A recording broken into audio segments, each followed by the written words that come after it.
사무엘하 1장 17절에서 27절까지입니다. 얼마 전에 영국의 엘리자베스 2세 여왕이 돌아가셨는데요. 생전에 그의 며느리 1997년에 프랑스 파리에서 사고로 죽은 다이애나비가 있습니다.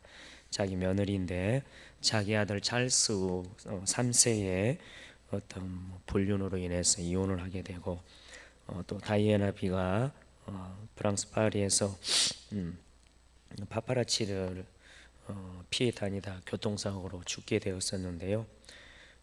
그 사고로 죽은 다이애나비를 향해 나중에 엘리야베스 2세 여왕이 뭐라고 이야기하냐면 세상에서 가장 아름다운 사람이었다라고 그렇게 이야기를 합니다. 어떤 장례식 전에 이 엘리야베스 2세 여왕이 이 이야기를 하기 전에 많은 사람들이 영국 사람들이 다이애나비를 아꼈고 특별히 엘리자베스 여왕과는 다르게 다이애나비는 사람들과 굉장히 좀 친밀하게 지내는 그런 삶을 살았었고 또 뭐 그런 경우도 뭐 그것 때문만은 아니었지만 많은 사람들이 다이애나비를 좋아했었습니다. 그런데 찰스 3세에 또 불륜으로 해서 이혼하게 되고 그런 과정 가운데 이 영국 왕실에 대한 그 영국인들의 그런 태도가 많이 안 좋았었고 그 영국 왕실을 폐지하고자 하는 그러한 운동도 일어날 정도로 굉장히 상태가 안 좋았었는데 그런데 엘리자베스 2세 여왕이 그 다이애나비를 향하여서 그의 죽음 앞에서 세상에서 가장 아름다운 사람이었다라고 하는 이 멘트로 말미암아서 엘리자베스 2세 여왕과 영국 왕실이 영국인들과 이 사이가 오히려 좋아지는 그런 계기가 되었다라고 합니다. 그 이유는 무엇 때문에 그러냐면 영국인들이 다이애나비를 아끼는 어떤 그런 마음들, 그러한 마음들에 대해서 비록 엘리자베스 2세 여왕이 뭐 진정한 마음으로 했는지 모르겠지만 영국인들의 다이애나비를 향한 그 마음과 그 공감했다라고 하는 엘리자베스 2세 여왕이 영국인들의 마음과 그 마음에 공감했다라고 하는 그 어떤 그 마음의 어떤 통함 그것 때문에 영국인들이 영국 왕실을 폐지 안 하고 또 엘리자베스 2세 여왕을 끝까지 여왕으로 그렇게 잘 모시고 뭐 지낼 수 있었다라고 하는 그런 이야기를 언젠가 방송에서 들은 적이 있습니다. 세상에서 가장 아름다운 사람이었다라고 하는 이 하나의 고백, 영국인들과의 어떤 마음의 소통, 이것이 영국 왕실을 유지하는 그러한 큰 계기가 되었다고 합니다. 사람의 마음을 얻는 것 중에 공감이라는 단어만큼 강력한 단어는 없을 것 같습니다. 그 단어가 의미하는 바는 상대방의 마음에 들어가서 그 사람에서 입장에서 느껴보는 것, 기본적으로 상대방의 관점에서 세상을 보고 다른 사람이 어떻게 그 상황을 생각하고 느끼는지를 이해하는 능력이 이 공감 능력이라고 하는데요. 이 공감 능력은 대단한 위력을 가지고 있습니다. 방금 엘리자베스 2세 여왕의 이야기, 그때 영국인들의 그 이야기에서 나온 것처럼 공감은 굉장히 위대한 능력을 가지고 있는데요. 오늘 본문 말씀에 그런 공감 능력을 가지고 있는 한 사람이 나오는데 저와 여러분이 방금 교독에서 읽은 말씀 가운데 나온 다윗이 그런 사람이 아닐까 싶습니다. 말씀을 좀 살펴가면서 오늘 다윗에 대해서 좀 살펴보기를 원하는데요. 먼저 오늘 본문은 크게 네 가지로 좀 나눌 수 있는데요. 17절과 18절은 어떤 내용이냐면 다윗이 사울과 요나단을 향하여서 애가를 짓게 된 그 슬픈 마음을 피력하고 있는 부분이 17절, 18절 말씀이고요. 그 다음에 두 번째로 19절과 21절은 사울과 요나단 죽음에 대해 슬픔을 토로하는 그러한 내용들. 17절, 18절은 얼마나 그 마음이 슬픈지 노래로 만들 정도로 또 그렇게 했다는 부분을 17, 18절에 이야기하고 19절, 21절에는 사울과 요나단의 죽음에 대한 슬픔을 토로하는 내용이고 세 번째로 22절에서 23절은 사울과 요나단의 용맹과 미덕을 찬양하는 내용을 이루고 있고요. 네 번째로 24절에서 27절은 다시 한번 사울과 요나단의 죽음에 대한 슬픔을 토로하는 내용, 두 번째 19절에서 21절의 내용을 반복해서 하는 그런 내용이라고 볼 수 있을 것 같습니다. 17절 18절을 좀 살펴보면 다윗이 이 슬픈 노래로 사울과 그의 아들 요나단을 조상하고 애도하고라고 하는 그 의미를 갖겠는데요. 다윗은 그냥 슬픈 마음만 간직한 채 눈물 좀 흘리다가 멈출 수 있었을 텐데 슬픈 노래까지 지어 부름이 애도를 표합니다. 이것은 다윗에게 있어서 사울과 요나단은 특별한 의미를 가진 그러한 존재들이었다는 걸 의미합니다. 다윗에게 진정으로 슬픈 일이었다는 것. 비록 사울이 자신을 죽이려고 쫓아다니고 하였지만 이 다윗은 자기의 입장에서만 생각하지 않고 이스라엘 공동체 일원으로서 그리고 이스라엘의 왕으로 기름 부음 받은 사람으로서 개인적인 감정을 뛰어넘어 이스라엘 백성의 슬픔과 상실감이 헤아리고 그 슬픔에 공감했다라고 하는 그 17절에서 그것을 드러내고 있습니다. 18절 명령하여 그것을 유다 족속에 가르치라 하였으니 곧 활노래라 야살의 책에 기록되었을 때 이 18절의 내용은 이 다윗이 어떠한 노래 즉 활노래라고 하는 것을 만들었는데 그 노래를 유다 족속에 가르치라고 이렇게 명령까지 하는 그런 것들을 볼 수가 있습니다. 여기에서 18절에서 이 다윗이 이 만든 노래 이게 활노래라고 하는데 원래의 원문에는 노래라고 하는 그런 단어는 없다고 합니다. 그냥 활이라고 하는 의미의 캐세트라고 하는 히브리어 단어만 있는데요.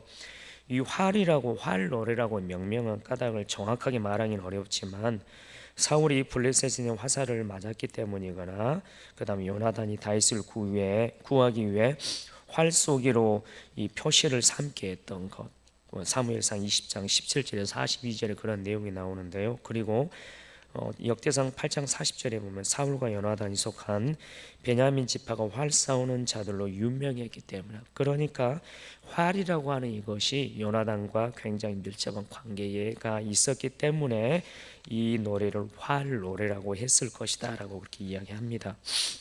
활이라는 단어가 사울과 요나단의 용맹성을 드러내는 것 동시에 그들의 죽음을 상징한다는 점에서 이 활은 노래의 제목으로 가장 적절하다고 할 수 있을 것입니다. 그리고 이 활 노래라고 칭하고 그 다음에 이 노래를 야살의 책에 기록되었다고 하는데 야살의 책이라고 하는 부분은 야살이라고 하는 단어는 우로운 자라고 하는 그 의미를 가지고 있는데요. 아마도 여호수아 10장 13절에도 이것이 거론되는 것을 볼 때 최소한 여호수아와 사무엘 이전에 존재했던 책으로서 이스라엘 민족 역사상 위대한 인물이나 큰 사건을 노래한 서사시를 수록했던 고대 문서였을 것이다 이렇게 추측만 합니다. 그리고 이 책은 그냥 한번 쓰고 닫아지는 책이 아니라 계속해서 어떤 역사를 기록해가는 그런 열린 그런 책이었을 거라고 그렇게 추측을 합니다. 이 노래가 이 야살의 책에 기록되었다고 그렇게 기록되었다고 하면서 이 다윗이 유다 족속들에게 그것을 가르치라고 명령하는데 우리가 알다시피 노래라고 하는 것은 사람들의 마음속에 무엇인가를 강력하게 그리고 오랫동안 기억하고 각인시키는 역할을 합니다. 아리랑이라고 하는 노래 속에 우리 한민족의 한이 얼마나 많이 담겨 있으며 그 노래 하나로 우리가 얼마나 하나로 묶여지는지 굳이 설명하지 않아도 될 것입니다. 다윗은 많은 백성들이 요나단과 사울과 요나단을 그렇게 기억하길 바랬습니다. 실제적으로 사울에게 쫓기는 적대 관계라고 할 수 있는 이 자기 자신과 자신을 따르는 사람들 즉 유다 족속들 그들조차도 이 사울과 요나단의 죽음을 슬퍼하기를 원했던 이 다윗의 마음을 살펴볼 수 있습니다. 여기에서 볼 때 다윗은 이스라엘의 하나된 공동체라는 의식을 분명히 가지고 있었고 또 그렇기 때문에 그만큼 진심으로 슬퍼하고 있다는 것을 우리가 알 수 있을 것입니다. 아까도 말씀드렸지만 이제 본격적으로 시작되는 활의 노래라고 하는 이 부분을 19절, 20절을 21절까지 사울과 요나단의 죽음에 대해서 슬픔을 토로하는 내용을 살펴보면 19절 말씀 이스라엘아 네 영광이 산 위에서 죽임을 당하였도다. 오호라 두 용사가 엎드러졌도다. 이 말씀을 좀 살펴보면 사울과 요나단을 향해서 먼저 이스라엘의 영광이라고 표현을 하는 것을 볼 수 있습니다. 두 용사가 이 영광된 이 두 사람이 이 길보아 산에서 죽었다고 슬퍼합니다. 여기서 조금 산이라고 하는 단어를 살펴보면 이 산이라고 하는 단어 앞에 원문을 보자면 너의라고 하는 이 말이 주로 들어 있습니다. 너의 산 위입니다. 그러니까 너의 산이라고 하는 이러한 부분은 원어적으로 보면은 종교 의식을 행하던 산당이 있는 높은 산을 의미합니다. 물론 지명을 이야기하자면 뭐 길보아 산이지만 길보아 산이 어떤 곳이었냐면 하나님 앞에 제사를 드리는 그 산당이 있었던, 그러니까 하나님 앞에 예배드리던 그 산 위에서 이스라엘의 두 영광인 사울과 요나단이 죽었다라고 하는 그 의미를 가지고 있는데, 이것은 여호와의 임재가 나타나는 장소에서 어떻게 이런 일이 일어날 수 있을까 하는, 즉 사울과 요나단이 이스라엘의 영광인 두 사람이 죽을 수 있는가, 예배드리는 그 장소에서 라고 하는 그 다윗의 비통함이 들어있는 그 표현이 너의 산 위에, 너의라고 하는 말이 줄어들긴 했지만 그 산이라고 하는 거기에 표현되어 있는 것을 볼 수 있습니다. 그리고 오라 두 용사가 엎드려졌도다, 이것은 방금 너의 산 위에 죽임을 당하였도다, 이것은 비통함을 의미하지만 오라 두 용사라고 하는 이 표현을 통해서 볼 때 사울과 요나단의 비참한 죽음을 슬퍼하는 차원에 머무는 것이 아니라 두 사람의 용사됨을 역설적으로 찬양하는 또 긍정적인 차원의 노래라고 할 수 있을 것입니다. 20절 말씀 보면 이 일을, 즉 두 용사가 산 위에서 죽은 그 일을 가드에도 알리지 말며 아스골론 거리에도 전파하지 말지어다. 블레셋의 사람들의 딸들이 즐거워할까, 할례 받지 못한 자의 딸들이 개가를 부를까 염려로다. 이것은 가드, 아스골론, 이런 부분은 블레셋의 그 5개의 성읍, 주요 도시들 중에 하나입니다. 즉 가드와 아스골론은 블레셋의 어떤 전체 지역을 의미할 수 있는데요. 그리고 블레셋 사람들의 딸들, 할례 받지 못한 자의 딸들, 블레셋 사람들을 의미합니다. 블레셋 전체 지역과 블레셋에 사는 사람들을 의미하는데, 이 이스라엘의 적대자들은 블레셋 사람들이 사울과 요나단의 죽음의 소식을 듣고 기뻐하지 못하도록 소식을 알리지 말라는 것입니다. 물론 블레셋과 전투에서 져서 이미 사울이 죽었기 때문에 실제적으로 이 사울이 죽은 소식을 블레셋 사람들이 듣지 못할 어떤 방법은 없겠지만, 그러나 이 다윗은 이 소식이 전해지지 않기를 간절히 바라는 그런 마음, 안타까운 마음으로 이렇게 시적인 표현을 하는 것을 볼 수가 있습니다. 그들의 죽음은, 사울과 요나단의 죽음은 슬픈 소식이니 그들의 죽음을 두고 적들이 비웃게 하지 말라는 의미입니다. 다윗은 사울과 요나단의 죽음이 이스라엘을 원수로 여겼던 블레셋의 기쁨이 될 뿐 아니라 나아가서는 할례 받지 못한 이방 사람이 할례 받은 언약 백성 이스라엘에 대해서 승리를 외치는 모욕적인 기회가 될 수 있음을 염려하고 있었기 때문에 이 소식이 전파되지 않기를 원했던 겁니다. 하나님 없이 살아가는 자들이 하나님을 믿고 따르는 사람들을 이겼다고 기뻐하는 일이 벌어지게 될 것을 두려워하고 있는 것입니다. 여기서 우리는 다윗이 사울의 죽음을 그토록 슬퍼하는 근본 원인을 발견할 수 있는데, 사울 개인의 어떤 죽음, 이것도 슬픈 일이지만 무엇보다도 하나님 앞에 불순종의 길을 걸었던 이스라엘 왕이 필연적으로 받을 수밖에 없었던 하나님의 심판이기도 했지만, 이방인들의 입장에서는 그 왕을 세운 여호와의 패배로 비춰질 수도 있었기 때문에, 왜냐하면 이때 당시 사람들의 전쟁의 승패는 결국 그들이 믿는 신들의 전쟁의 실패로 인정을 했기 때문에, 자기가 섬기는 왕, 블레셋이 섬기는 그 신들이 이겼고 이스라엘 백성들이 섬기는 여호와가 패했다라고 하는 그런 여호와 신의 이 패배라고 그들이 여길 수 있었기 때문에 이 다윗은 사울의 죽음 앞에서 더 슬퍼하였던 것입니다. 21절 말씀 보면 길보아 산들아 너희 위에 이슬과 비가 내리지 아니하며 재물 낼 밭도 없을지어다. 이 의미는 이슬과 비는 생명의 기초가 되는 겁니다. 그리고 이 제물이라고 하는 부분은 거제, 즉 처음 익은 곡식가루 떡을 드리는 그 제사를 의미하는데, 이것은 뭘 의미하냐면 사울과 요나단이 죽었던 그 길보아 산, 그 길보아 산이 제물을 낼 비옥한 땅도 메마른 돼지가 되어 사울과 요나단의 죽음을 함께 애도하기를 바라는 다윗의 마음을 시적으로 표현한 것입니다. 사울과 요나단이 죽은 그 땅이, 비옥했었던 그 땅이 메마른 돼지가 돼서 제사를 드릴 만한 어떠한 곡식도 드러내지 못하는 아주 황폐한 땅이 되기를 바라는 이 다윗의 마음이 거기에 녹아 있는 것을 볼 수가 있습니다. 그리고 거기서 두 사람의 방패가, 두 용사의 방패가 버림받음이니라. 고 사울의 방패가 기름 부음을 받지 아니함 같이 됨이로다. 이 의미는 옛날에는 적의 무기가 미끄러져 나가도록 방패에 기름을 바르는 것이 일반적이었다고 합니다. 그런데 이제 사울의 방패가 기름칠도 하지 않은 채 버려졌다는 것을 의미합니다. 고 사울은 전사하고 그의 방패는 피 묻은 채 나뒹구는 비극적 상황이 되었다는 것을 표현하고 있습니다. 또 한편 이것을 어떤 분이 환희적인 표현으로 이렇게 설명을 했는데요. 사울이 마치 여호와의 기름 부음을 받지 않은 자처럼 그분의 도움을 전혀 받지 못하고 죽었다는 사실을 암시하는 것이기도 하다라고 이렇게 어떤 분이 설명을 했습니다. 또한 신학자 랑게라고 하는 분은 이걸 이렇게 표현합니다. 이는 하나님의 영광을 상실한 이스라엘의 현 상태를 잘 나타내고 있다. 기름 부음 받았던 왕이 이제는 기름을 칠하지 않는 방배처럼 그렇게 되어버렸다라고 하는, 하나님 앞에 버림받은 그러한 사울 왕의 모습을, 버림받은 방패, 기름이 없는, 부음을 받지 못한 방패라고 이렇게 표현하고 있다라고 그렇게 이야기를 합니다. 22절에서 23절 사울과 요나단의 용맹과 미덕을 찬양하는 내용을 좀 살펴보면요.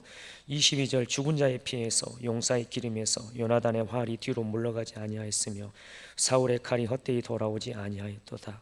이 부분은 이 사울과 요나단의 용맹함에 대해서, 활을 주로 다뤘던 이 요나단 전쟁에서 공동 번역에서 이렇게 본문을 기록하고 있는데요.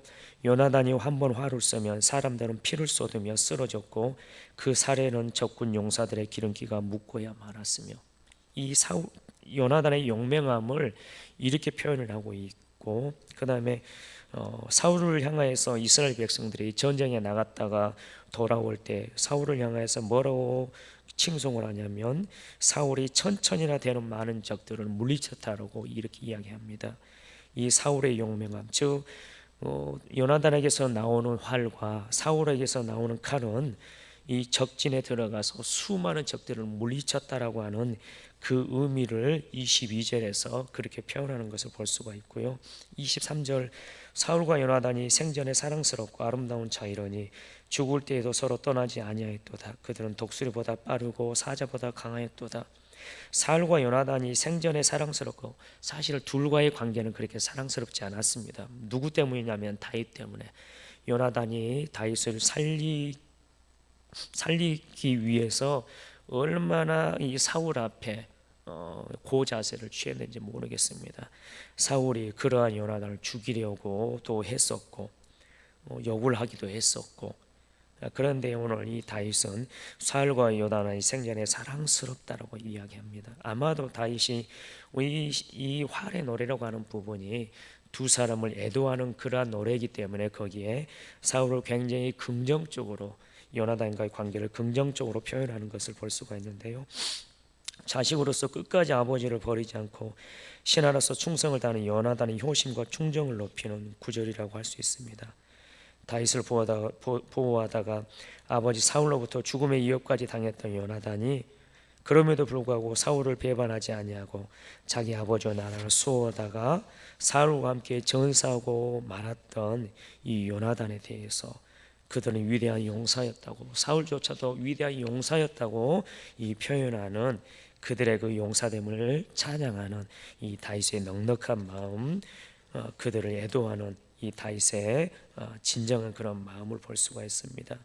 그리고 24절에서 27절까지 마지막 내용을 보면 아까 19절에서 21절 내용처럼 다시 한번 사울과 요나단의 죽음에 대해서 슬픔을 토론한 내용인데요. 24절 말씀 보면 이스라엘의 딸들아 사울을 슬퍼하며 울지어다. 그가 붉은 옷으로 너희에게 화려하게 입혔고 금 놀이개를 너희 옷에 채웠도다. 비록 다윗 개인에게는 이 사울이 개인적으로 좋지 않은 그런 모양이었지만, 그러나 하나님의 어떤 나라의 관점에서 이 다윗이 사울에 대해서 미워하거나 그러지 않았던 것도 있는데, 오늘 24절 말씀에서 이스라엘 족속들에게 이 사울이 어떠한 존재였는지를 이야기하는데, 붉은 옷 금 놀이개는 사울이 전쟁에서 승리하고 가져온 전리품을 의미하고 있고, 이스라엘의 여인들이 그 전리품으로 자기들을 치장했음을 의미합니다. 이것은 뭘 의미하느냐? 사울의 통치 기간 중 이스라엘 백성들이 누렸던 안정과 번영을 누렸다는 것입니다. 그러니까 너희에게 이 사울은 어떠한 존재였냐면 너희의 번영과 안정을 꾀했던 사람이 바로 이 사울 왕이라고 그렇게 칭송하는 것을 볼 수가 있고, 25절 말씀 보면 오라 두 용사가 전쟁 중에 엎드러졌도다. 아까도 이전 말씀에서 표현했던 내용입니다. 요나단이 니산 위에서 죽임을 당하였도다. 아까는 사울과 요나단이 산 위에서 죽임을 당하였도다. 그리고 오라 두 용사가 전쟁 중에 엎드러졌도다. 이렇게 거꾸로 표현을 했었는데, 25절에서는 아까와는 다르게 순서를 바꿔서 여전히 사울과 요나단의 비통한 죽음과 두 사람의 용맹을 드러내는 이중적 표현을 하는 것을 볼 수가 있습니다. 26절 말씀 중요한데요. 이 요나단을 향하여서 다윗이 고백하는 내용입니다. 내 형 요나단이여, 내가 그대를 애통함은 그대는 내게 심히 아름다움이라. 그대가 나를 사랑함이 기이하여 여인의 사랑보다 더하였도다. 살아생전 다윗이 요나단에게 받았던 그 사랑을 이 고백하는데요. 내 형 요나단이여, 피 한 방울 섞이지 않은 그런 요나단이지만 이 요나단을 향하여서 내 형 요나단이여, 요나단을 추모하는 마음, 사랑하는 그 마음이 그 안에 있는 것을 볼 수가 있습니다. 실제적으로 성경학자들에 의하면 요나단과 다윗의 나이 차이는 한 30살 정도, 30년 정도 차이가 날 거라고 그렇게 이야기를 합니다. 형뿐만 아니라 아버지 뻘이 될 수도 있는데, 그 요나단을 향하여서 애정을 그런 표현으로 내 형이라고 표현하면서 내가 그대를 애통함은 곧 내게 심히 아름다움이라. 그대는 내게 심히 아름다움이라. 이 의미는 요나단이 다윗에게 베풀었던 은혜가 지극하였음을 의미합니다. 사울의 왕권이 다윗에게로 넘어가게 된 것도 개의치 않고 그를 자기 목숨처럼 위하며 사랑한 요나단의 모습을 봅니다. 다윗에 대한 요나단의 사랑이 자기 생명을 사랑함 같이 다윗을 사랑했던, 그걸 돌아보면서 요나단에 대해서 내게 심히 아름답다고 표현하고 있고, 왜 아름답냐? 그대가 나를 사랑함이 기이하여, 기이하여라고 하는 단어는 경이롭다, 불가사의하다라고 하는 그 의미를 가지고 있는데, 그러니까 요나단이 다윗을 향한 그 사랑이 기이하다는 겁니다. 불가사의하다는 겁니다. 이 말은 주로 출애굽기나 시편에 보면은 하나님의 초자연적인 권능을 표현할 때 사용되는 단어인데, 그러니까 사람으로서는 할 수 없는 그 사랑을 요나단이 다윗을 향해서 했다라고 그렇게 이야기합니다. 요나단으로부터 받은 사랑이 얼마 그만큼 놀라웠다라고 하는 표현을 이 다윗이 기이하다라고 한 단어를 씀으로써 요나단의 자기 희생적인 사랑, 하나님이 인간을 향하여서 베푼 그 기이한 일만큼 그 기이하다라고 그렇게 다윗이 이 단어를 통하여서 요나단의 사랑을 이렇게 높이는 것을 볼 수가 있습니다. 그러면서 기이한 사랑이 어떤 사랑이냐? 여인의 사랑보다 더하였다라고 이야기합니다. 여기에서 다윗과 요나단의 우정을 최상급으로 표현한 말인데요. 남녀의 결혼은 단순히 육체적 결합만이 아니라 영혼의 결합도 의미합니다. 그러니까 단순히 결혼이라는 것이 물리적인 하나됨이 아니라 남녀의 영혼의 하나됨. 특별히 에베소서 5장 22절 33절을 보면 부부의 관계를 사도 바울이 어떻게 표현하냐면 교회와 그리스도의 관계라고 표현합니다. 이것은 곧 영적인 관계라는 것입니다. 따라서 남녀의 사랑도 매우 아름답고 지고한 것인데 다윗을 향한 요나단의 사랑은 이보다도 더하다고 이 다윗이 표현하고 있는 것을 볼 때 다윗에게 참으로 표현하기 어려울 정도로 어마어마한 사랑을 요나단으로부터 받았다는 것입니다. 27절 마지막 말씀입니다. 오라 두 용사가 엎드러졌으며 싸우는 무기가 망하였도다 하였더라. 여기서 싸우는 무기라는 것은 창이나 화살이 아니라 사울과 요나단을 의미하고 있습니다. 이스라엘을 지켰던 무기, 하나님이 사용했던 이 사울과 요나단이라는 이 무기가 이제는 엎드러졌고 더 이상 이스라엘을 방어할 무기가 없어졌다라고 하는 그러한 의미입니다. 그러나 한편 이 의미는 또 다른 무기를 예시할 수 있는 그런 의미이기도 합니다. 사울과 요나단이 이제 엎드러지고 하나님이 이스라엘을 위하여 사용했던 이 사울과 요나단이라는 무기가 엎드러지고 이제는 이 다윗이라고 하는 그런 새로운 무기가 나타날 것을 예시하는 그러한 표현이라고 할 수 있을 것입니다. 오늘 본문에서 다윗은 사울과 요나단을 잃은 슬픈 마음을 마음껏 쏟아냅니다. 기름 부음 받은 사울이 하나님께 불순종의 모습을 살다가 비참하게 죽은 것으로 인한 안타까움도 가득했을 것이고 자신을 목숨 걸고 사랑해 주었던 요나단의 죽음에 대해서도 비통한 마음으로 슬퍼합니다. 또한 다윗은 사울의 죽음을 개인적 원한 관계 안에서 받아들이지 않고 민족적 차원에서 해석해서 자신의 통치하에 있는 사람들에게 이들의 죽음에 대해 가르침으로써 진정한 왕으로서의 인격적 자질을 갖추었음을 드러내는 오늘의 본문 말씀이라고 할 수 있을 것입니다. 특별히 오늘 본문을 통해서 사울과 요나단을 향한 슬픔의 마음, 그리고 사울과 요나단을 잃은 이스라엘 백성들의 그 슬픈 마음에 공감하는 이 다윗의 마음을 살펴볼 수 있습니다. 정리를 하는데 문득 이런 생각이 듭니다. 사울과 요나단의 그 죽음 앞에 하나님의 마음이 또 어땠을 것인가? 하나님이 세우셨지만 기름 부음하셨지만 그러나 하나님의 말씀에 순종하지 않음으로 죽어가는 이 사울을 보면서 하나님의 그 안타까움은 어떠했을 것인가? 그리고 그 요나단, 정말 의인의 삶을 산 그 요나단의 그 죽음, 그 의로운 죽음 앞에 이 하나님의 마음이 어땠을까? 라고 하는 그런 생각을 해보게 됩니다. 아까 맨 처음 이야기했던 것처럼 이 엘리자베스 2세 여왕이 영국인들의 그런 마음에 공감함, 그것이 그 왕실을 유지하는 또 하나의 계기가 되었던 것처럼 우리에게도 공감이 참 필요한 시절입니다. 더불어 살아가는 공동체의 한 사람 한 사람의 그 아픈 마음에 공감하고 어려움을 당한 사람들의 마음에 공감함으로 그들을 위로하고 우리의 공동체를 하나님이 기뻐하시는 공동체로 또 만들어가는 그 아름다운 그 하나의 그 일이 누군가의 아픔과 슬픔과 기쁨에 공감하는 것임을 우리가 기억하고 사랑하는 지체들의 그 삶에 또 함께 공감함으로 그들과 함께하는 우리 모두가 되기를 우리 주님의 이름으로 축원합니다. 기도하겠습니다. 사랑하는 하나님 아버지 감사합니다. 요나단이 그리고 사울이 길보아 산에서 죽는 이 장면들을 통하여서 다윗이 그렇게 슬퍼하는 그런 것들을 보게 됩니다. 자기를 죽이려고 쫓아다녔던 사울, 죽는 그것으로 인하여서 인간적인 생각으로 통쾌할 수도 있었지만 그러나 결코 그러한 것이 아닌 하나님의 기름 부음 받은 자가 하나님의 불순종함으로 비참하게 죽어간 그 모습 때문에 안타까워하고 그리고 그 사울을 이스라엘의 무기가 되었던 사울 요나단의 죽음 앞에 이스라엘의 그 백성들이 얼마나 슬퍼할지 그것을 온 마음으로 그리고 그 온갖 성의를 하나님 또 내어서 노래를 부르고 이스라엘 족속뿐만 아니라 유다 족속 사울과 이스라엘 족속들을 원수처럼 여기고 지금 피신하며 이 도망다니는 유다 족속들에게도 이 노래를 기억하라고 가르치라고 하는 그 다윗의 마음을 살펴보게 됩니다. 사랑하는 하나님,